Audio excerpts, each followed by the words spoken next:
personal growth, interpersonal relationships. All right, and we are live for episode 4 of Your Radical Being. My name is Fiona Rene. My name is Samar Poorlakani. And we are here to discuss our radical beings for you radical beings. I'm currently in Hawaii. I came out here for work. Summer was freaking out. She's like, you can finally talk about... How long will you be there? I will be here until the end of May, shooting the I Know What You Did Last Summer series reboot. But that's all I can say. And I was hoping that I was going to get laid on the plane, but they never laid me. So I had to lay myself this week. And since we're going to talk about sex this whole episode, I figured I'd mention that I laid myself. That's a brilliant segue. I appreciate that. It's very creative. I don't know if you guys have ever gotten a lay before. I've never been laid before, but it's made of orchids. Aww. Fresh orchids. That must smell so good. Best smelling lay I've ever had. I'm going to take it off just because it might make noise in the mic, but isn't it beautiful? It is. So this episode, you know, you're a sex therapist and I'm really into sex. So I'm assuming our viewers are probably down for some sex talk, and we got a lot to talk about. So I figured we'd just get right into the good stuff, Right. the gushy gushy. Yeah. How does anyone know us and then not know that this is something we talk about? All the time. Yeah. Literally, we don't talk about anything else. And, you know, it's been a weird year with COVID. Not many people are getting laid out there. Yeah, this is, I think since losing my virginity, which is a social construct that we can talk about later, and it's bullshit, but whatever. But the first time I had sex, this is, I think, the longest I've gone without getting some sort of action outside of my Hitachi. Don't be embarrassed. My Hitachi is back there behind the bed, plugged into the hotel room wall. So thank you, Hyatt, for hosting me and her. We can talk about what we look like real quick. Summer has, of course, some cat clothes on, as she always does. A white sweater with big old blue cat eyes and a cat nose and a cat mouth. Very cute. A Persian. And she's got her multicolored glasses on. Her bangs are on point, right above the brow. Got that purple hair flowing. There's a little blue still left in there. Yeah, you're looking. My new background, my new tapestry. Shit could be worse. Definitely not trying to be dismissive, but shit could be worse. Shit could be worse. Yeah. So sex. I've been meaning to talk about our pronouns with introduction, and now in episode 4, I finally remembered during the recording. So do we want to go ahead and talk about that? Yeah, I mean, tell people what I look like. You're wearing, it looks like a white t-shirt and in a hotel room. So there's, I think, kind of a gray, whitish wall. It looks a little blue. There's definitely a pretty painting in the corner. And then you've got beach hair. Yeah, I'm kind of boring today, you guys. I'll wear some funky glasses or something next time. Gorgeous as always. Yes. You know, some people think non-binary means that you are neither female or male. I think that is definitely true. For me personally, as a non-binary person, I identify as both female and male. So my pronouns are he, she, and or they. I go by all pronouns. And you? I still identify as femme and gender fluid. I am open to they, but I typically use she. So yeah, let people know some outright facts about us. And I was telling you, I wanted to do this episode because I had a couple of people ask me, you know, what's my sexuality and have it somehow mixed up with my gender. And for some reason, there are a whole bunch of people out there that think that sexuality has something to do with your gender when they literally have nothing to do with one another. I mean, that was part of what took you so long to get to where you are too. Like, I mean, plus having the language for it, right? But you were just like, I'm not gay, y'all. Like, there was just so much like confusion around what people thought and then what you thought. And I'm just straight up hetero. It's we're amazing. Straight friendly around here. Thank you. I guess the only thing that sexuality does have to do with gender is saying, okay, if I'm straight, that means I'm a female who likes men, right? Mm-hmm. So if I am non-binary and I go by, I find myself as masculine and feminine, then when I'm into men, what does that make me? Does the straight align with what my genitals are when I was born? So I am female born, and so I am straight based off of that? Or because if I go by he and I'm into men, does that make me gay? We're going from like, biological to like gender and identity to sexual orientation. There's a lot. There's a lot, and they are separate, right? What Right. I'm into doesn't have anything to do with how I identify. But Yeah. right, if they said, "Oh, they're straight," what does that mean? You understand what I'm saying? Like there is we don't have a language. Our language outdates the language that we're creating for our identities, is what I'm trying to say. I tend to like to use they for everybody and everything until I know otherwise. That's why I don't say boyfriend or girlfriend. I say partner. Partner, yes, I do Trying too. to normalize stuff like that. I also heard of joyfriend, which I thought was adorable, but instead of boyfriend or girlfriend, to say joyfriend because your partner brings you joy. So Let's use that for the rest of our lives. right. But then that would mean that I'm poly because I got hella joy friends. So that's the thing. You can understand how people can be so confused we talked about in the last episode how language is changing over the years and how it's hard for some generations to keep up. And it's hard just for our generation. I'm a millennial. I thought that I was hip and cool, but it's not as easy as we think to keep up with language. And as much as I do identify as heterosexual, i.e. what the world has deemed to be my female genitals as I was born with them, to be interested in male genitals, that is it's a straight, right, concept. But the fact that I identify as both masculine and feminine, how does that affect how people see my sexuality? How is it straight if you're non-binary? Like what? Right. It can be very confusing, even for the people who are more so for the people who are experiencing it.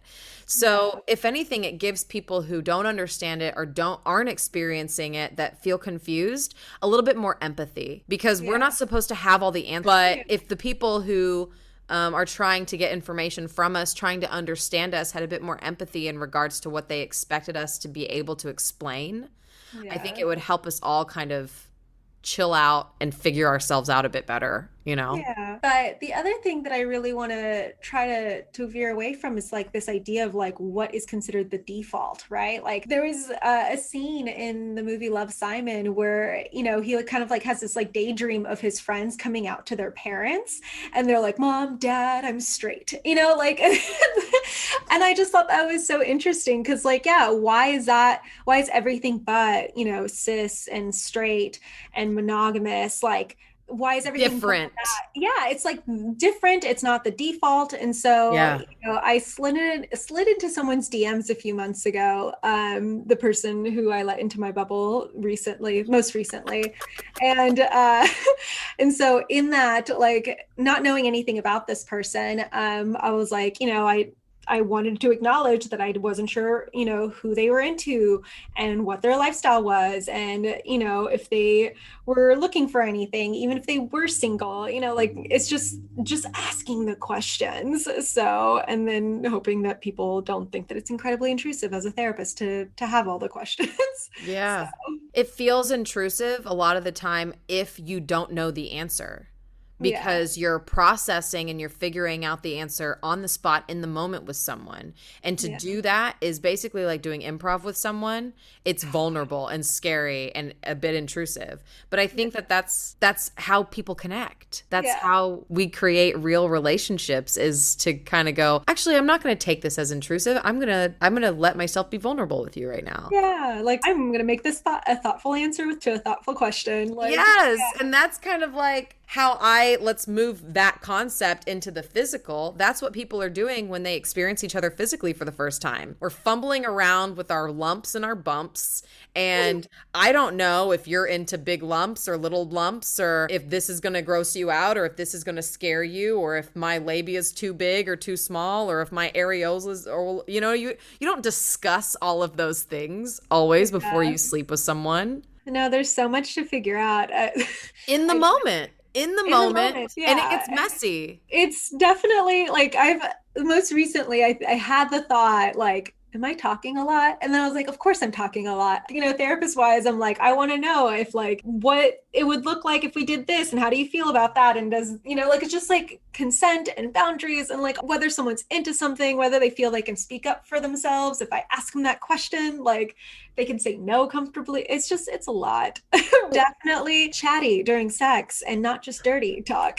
So does that ruin the moment? Does that get rid of the romance? Does that change it, or does it create more moments and more romance for later? I think it depends on the person, right? So this last person that I slept with was not my typical cup of tea, right? They weren't kinky and they weren't poly, and so what do we call that? Vanilla and monogamous, right? And they knew that I was the opposite of that. And like, you know, it was in the questions that I asked when I slid into their DMs. But like, I think in the community of people that I typically date in, it's not weird to talk about that stuff. There's a fucking checklist for kink people to go around and say like, oh, I've done this kinky thing and this is how much experience I have with it and this is how much I liked it, or this is a soft limit or hard limit, but I'd still like to try it. Like there's so many checklists, and like that's not weird for kinky people to like show up with a play partner and have that checklist, or show up with a new partner and like get excited to know like what they want to try together. Like yeah. But if I had taken like that checklist to this like vanilla person, they'd be like, what? Whoa, calm down. Why are we in all, why do we talk about all these things? What is all this? I had someone say like, it takes the romance out. And I was like, what? To like have full like consent and like knowledge of all the things you want to do? Like, I think that's fucking sexy and like totally appropriate whenever you're being vulnerable with someone. So that almost parallels to like dating the asshole who you don't know anything about, the mysterious asshole. Right? Yeah. There's something sexy and romantic about mystery, about not knowing, about, you know, risk. There's something about that maybe has been programmed into us because of bullshit Hollywood. I don't know, but it's in there. And how are we reprogramming our... That's part of the game. I think that's what like... Yes. Gameplay going on. Smiling the way I am as if like I did something wrong, because I am not mysterious at all. Like... I'm like, here's all of my stuff. Everyone know everything there is to know about me. I've had people send me messages on OkCupid being like, well, all right, that was a profile, you know, like, because it's just so fucking long. And I'm like, these are the things you need to know about me before I even remotely like try having a conversation with you. And it's a lot. Yeah, you're a complex human being. Yeah, it weeds people out. So it's interesting how both can be true. Yeah. How but these two contradicting, I think we've talked about this last episode, these two contradicting concepts can be true at the same time. That mystery can be sexy, but also clarity and vulnerability, you know, that can be just as sexy. So what is it for you? What works for you? What are you comfortable with? And where on that spectrum are you moving from and to? So I have been moving away from the mystery and the risk and the danger, right? I just love an asshole who's too quiet to tell me what's going on in his head. For some reason, that's so sexy. Oh, you aren't going to share anything with me? Yeah. But now, you know, over the past 5 years, I'm like, you're not going to share anything with me? Oh, you're wasting my time. Yeah. And I'm not here to be your therapist, right? Like to try and pull things out of you. Yeah. So it's like the moment I feel that I have to do that, or that like someone's not working through their shit. I mean, like I called it a COVID breakup, but that was like one of many reasons that I broke up with my last partner that like I still very much love. I've never broken up with anybody, but part of the thing that was really hard, and I had to draw a line for myself and like practice what I preach about, like taking care of me first, was the fact that I didn't see them working on their shit. And so that was draining for me, no matter how much I tried not to take care of them, you know, just like witnessing that was draining. Just knowing that it was happening and not talking to them like was draining. So you know, whether or not people talk about it is still also like whether they try to do something about it. Then there's people who don't talk and that they're quietly in the background doing a whole bunch of shit, and you only notice if you stick around and watch. And I think that's kind of what you did. You stuck around for a while and you watched, and you guys talked about all sorts of stuff, but that still didn't get covered. So obviously everything, it's all on this really beautiful spectrum, and it's really dependent on what it is for you. I have gotten laid. Yeah. I've been very lucky. I had a quarantine layee. Yeah. The guy quarantined and then got tested and quarantined until he got his result, and then really just saw me so that he could get laid, which is like high five, dude. Right? Bless you. I'm just looking for someone who's willing to get tested in quarantine and just like we don't even have to hang out. Just like her and like let's hang out in bed and then you can go home. I'm not like I don't need anything else. But it's interesting how much COVID has affected people sexually, because I was in SLAA, Sex and Love Addicts Anonymous, a few years back. I've been in and out of there kind of my whole life because I was really trying to understand like how my sexuality affected me as an addict. And when I would crave for things in my addiction, I would use that as an excuse to crave validation through sexual activity or through men. And so it was a really interesting kind of whirlwind over the past few years, really battling and facing my addiction, simultaneously battling that within sexuality, and then boom, COVID, and really going, oh wow, like one, COVID is kind of like having an STD. It's like the way you might I add instead of STD. So oh sorry, STI. Clarify for me.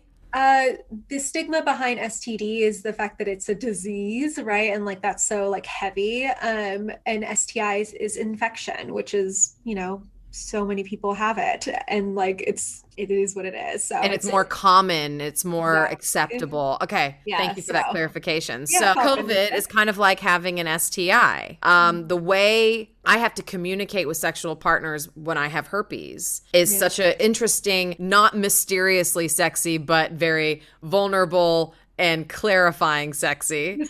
Yeah, I'm like, you have to know about these things before you sleep with me, and actually before you kiss me, because you can technically contract my infection via saliva. So some people, a lot of people, 1 out of 3 people, oh God, 90% of people on the planet have HSV1, right?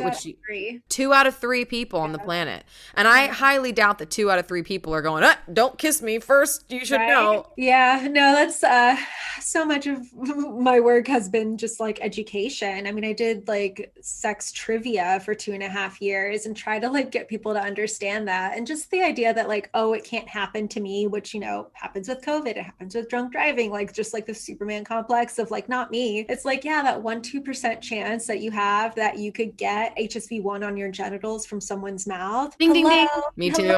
Yep. Hello. Yeah, that happened to us. And so it's just like to have any sort of stigma behind something that's so easy and like something that most people don't even know anything about, like the fact that that can happen, to have viral shedding be the reason why you now have herpes is just like crazy, but ridiculous. So common. And a lot of people don't for getting a cold or the flu. So it's like just as common. And we don't really talk about it before we have sexual activity. Just like a lot of people don't say, hey, I'm sorry, could you put on a mask if you're going to get that close to me? Because it's uncomfortable.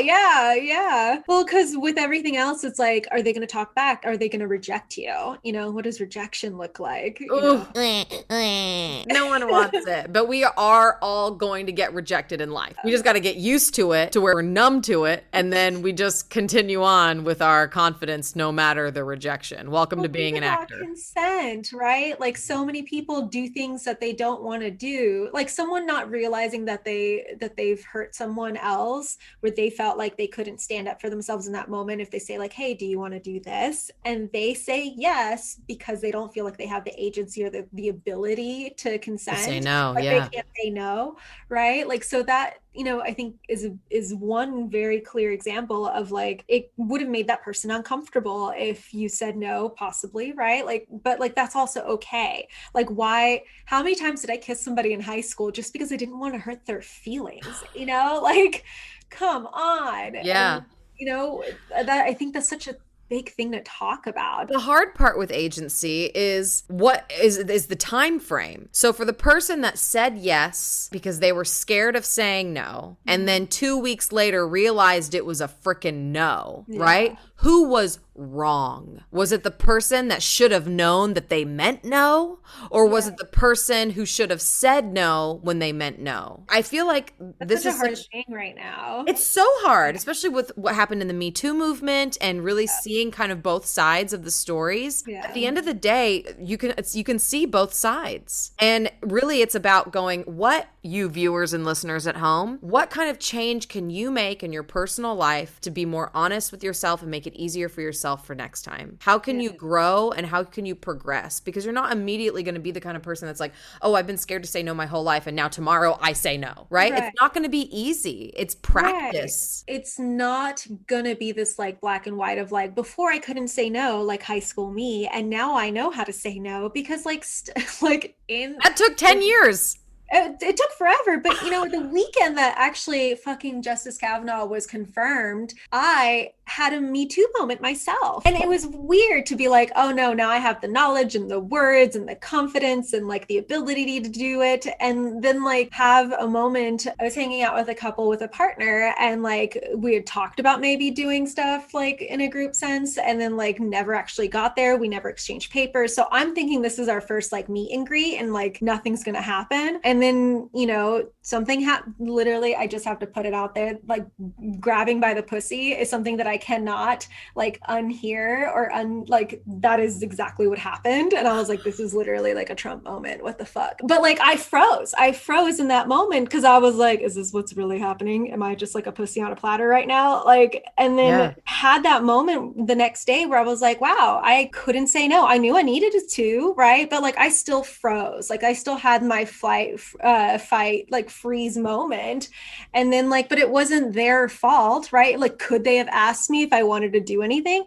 Absolutely. Could I have said no in that moment? Absolutely. But I didn't. And they didn't. And like, and was there an evil person involved? No. And like, it's really sad how many people think it's more common to hear people haven't been sexually assaulted or gone through some sort of traumatic experience. Like that is more common than it is to find someone who hasn't. So for someone who has had non-consensual sex, which is how I like to put it, because in my experiences, I don't feel like they're traumatic enough to call them rape, but like by two different people in my lifetime, right? Like I don't have trauma from those experiences. I don't have trauma from the pussy grabbing dude from that weekend, but I can still look at that situation and be like, this is what could have been different about it. Yes. And it doesn't have to be anyone's fault, but that's just my experience and there's no right and wrong way to do it. Someone else could have had your exact same experience, but it be extremely traumatic. Exactly. And we don't know. We can't decide and we can't. Idea how we're going to respond ever when that moment happens. And so I don't know. I think there's a lot to it. If you look at the typical,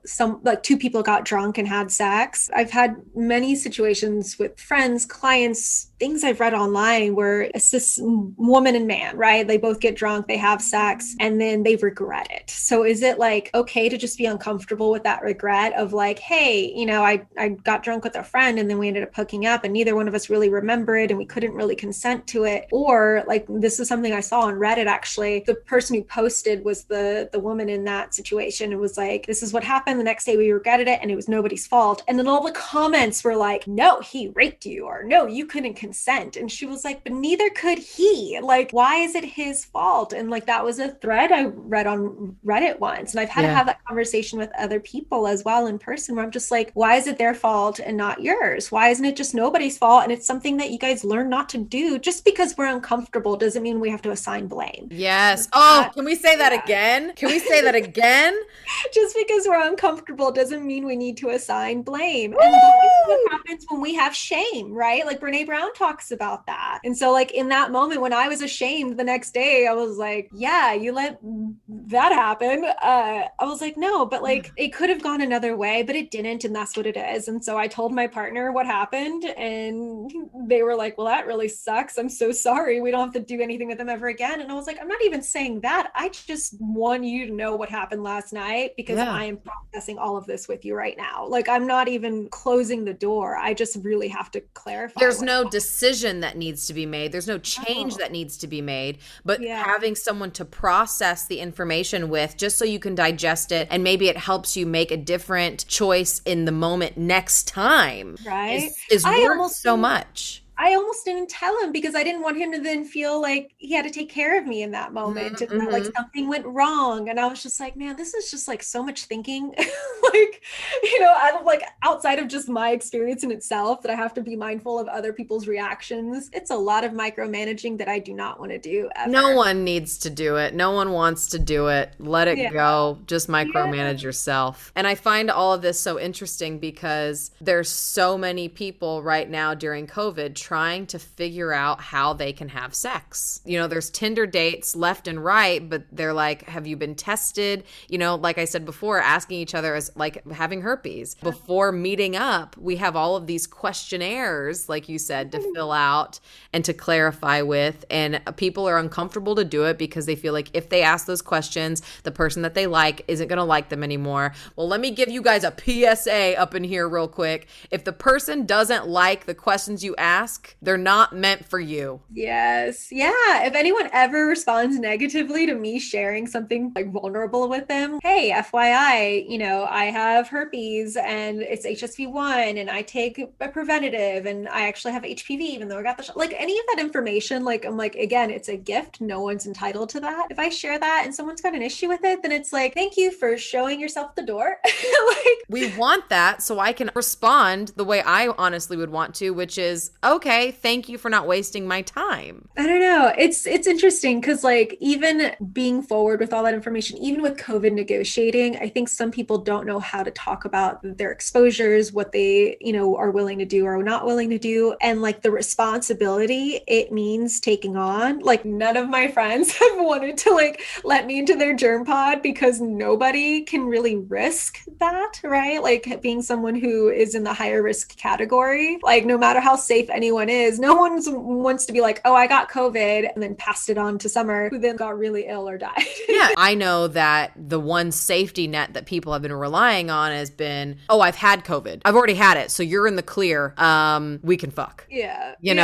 But actually, the long-term side effect, like no one needs to get COVID. If you can avoid it, fucking avoid it. Like even if you do survive it, just the fact that you can give it to somebody else, like was it 40 to 50% of people are asymptomatic now? So most people don't even fucking know, just like herpes, that they have it. But just like herpes, COVID's like an STI. Right. And then, but like also herpes being a virus that we know shit about. We don't know enough about COVID. And I think that's even more terrifying. And the most recent piece of news that a potential long-term side effect of COVID could be erectile dysfunction. So like, how is it that that's not being shouted from the rooftops? And how is it that every person with a penis isn't sitting at home right now? Like, oh my God. When they go out, I just don't. I even have a friend who got COVID in November and recently was with a new partner and couldn't get it up and kept thinking it was because of this new partner. And he was like, man, I'm really into this guy.